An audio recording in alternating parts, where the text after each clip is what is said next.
ஓம் ஸ்ரீ கணக்கம்பட்டி சத்குருவே சரணம். சத்குரு ஞான வள்ளலே சரணம். உன் வாழ்க்கை இனி மாறும் காலம் வந்து விட்டது சாமி. உன் கண்ணீரெல்லாம் வீணாகி விட்டதோ என்று யோசித்தாய் அல்லவா? விடிவு காலத்தை நோக்கித்தான் நீ என்னை அழைத்திருக்கிறாய் என்று.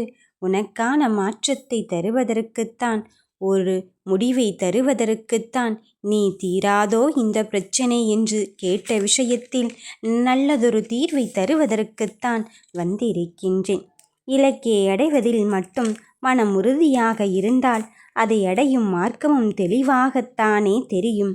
அப்படித்தான் என் பிள்ளையை சோதித்து பார்த்தேன். அந்த இலக்கை உனக்கு அடைய வேண்டுமா இல்லையா என்று அப்போது மனம் விட்டு விட்டு உனக்கு தெரிந்திருக்கும். சில சமயத்தில் நீ கேட்ட விஷயத்தை கூட மறந்து மாற்று திசையில் இங்கு பயணித்து கொண்டிருப்பாய். அப்போதும் நீ கேட்டதிலிருந்து விலகி விடாமல் சற்று ஓரத்தில் உனக்கான விஷயம் ஒளித்தே வைத்திருப்பாய்.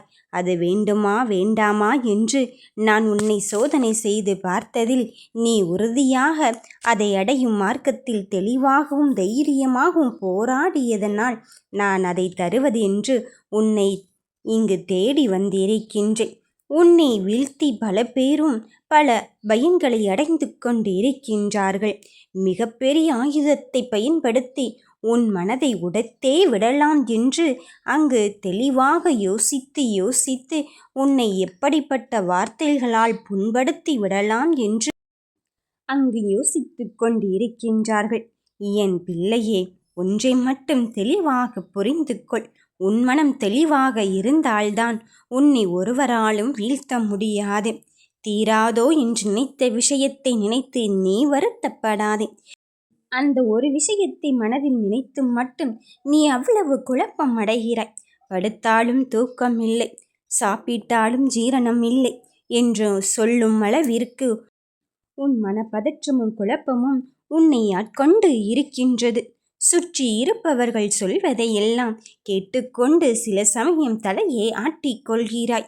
ஏனென்றால் உன் மனதில் அவ்வளவு பதற்றம். அடுத்தது என்று நோக்கி ஓடுகையில் என்ன தீர்வு வருமோ என்று சற்றே யோசித்து நின்று விடுகிறாய்.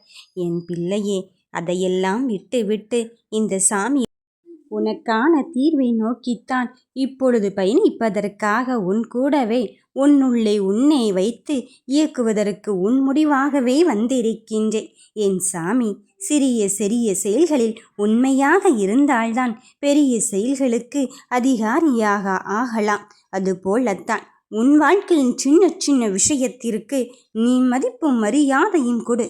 உன் உணர்வுகள் என்னவென்று தெரிந்து கொண்டு அதற்கேற்றவாறு செயல்பட்டு கொள். நிச்சயம் தைரியம் என்ற ஒன்றை உன் கையில் நான் கொடுத்து இருக்கும் போது நீ எதை நினைத்தும் இங்கு வருந்த வேண்டாம், கலங்கவும் வேண்டாம்.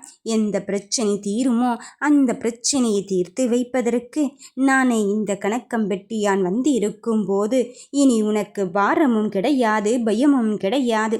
உன் தேடல்களை தெளிவுபடுத்தித்தான் நான் வந்து இருக்கின்றேனே. உனக்கான பயணங்கள் உன்னோடு தான் வரப்போகிறது. உன் மனக்குழப்பத்தை எல்லாம் தீர்த்து நீ கேட்ட விஷயத்தை கேட்டபடி தெளிவோடு உனக்கான தைரியத்தை நான் வளர்த்து கொள்ள வந்து இருக்கும் போது நாளை என்ன செய்யலாம் என்று நினைத்த விஷயத்தை நினைத்து நீ இப்பொழுதை வருந்தி கொண்டு இருக்காதே. நாளை மட்டுமல்ல, முக்காலத்திலும் என் பிள்ளைக்கு நானே துணையாக இருந்து உன்னுடைய ஒவ்வொரு செயலின் வெற்றி கனியை பறிப்பதற்கு உதவி கொண்டுதான் இருக்கின்றேன். வாழ்க்கையில் விழுந்தவர்களை இங்கு சில சமயத்தில் தூக்கி விடுகின்ற மனம் நமக்கு உண்டு அல்லவா? அப்படித்தான் நீயும் அங்கு இரக்க குணம் கொண்டு நீ கீழே சறுக்கி விழுந்தது மட்டும்தான் மிச்சமாகிக் கொண்டு இருக்கின்றாயோ என்று யோசித்தாய். என் பிள்ளையே, இந்த சாமி ஒரு சத்தியத்தின் உண்மை சொல்கிறேன். புண்ணியத்தை விதைத்தால் புண்ணியம் கண்டிப்பாக கிடைக்கும். பாவத்தை விதைச்சால் பாவம்தான் வந்து சேரும். அதனால் அத்தான் சொல்கிறேன், நீ செய்த புண்ணியம் ஒரு காலமும் இங்கு வீணாகி விடாது. அது திரும்ப உன்னிடம் பல மடங்காக 1000 மடங்காகத்தான் உன்னிடம் திரும்ப வரப்போகிறது.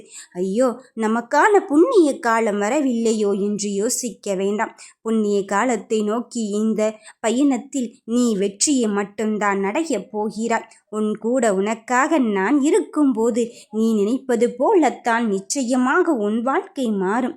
முன்னேறப் போகிறாய். இனி ஏற்படுகின்ற மாற்றங்கள் உனக்கு சாதகமாகத்தான் அமையப் போகிறது. கஷ்டங்கள் எல்லாம் உன் கவலையை எல்லாம் தீர்த்து உன் வாழ்க்கையை வளமாக்கும் தருணத்தை நான் இங்கு தந்தே விட்டேன். தீர்வு கிடைக்கும். வாழ்க வளமுடன்.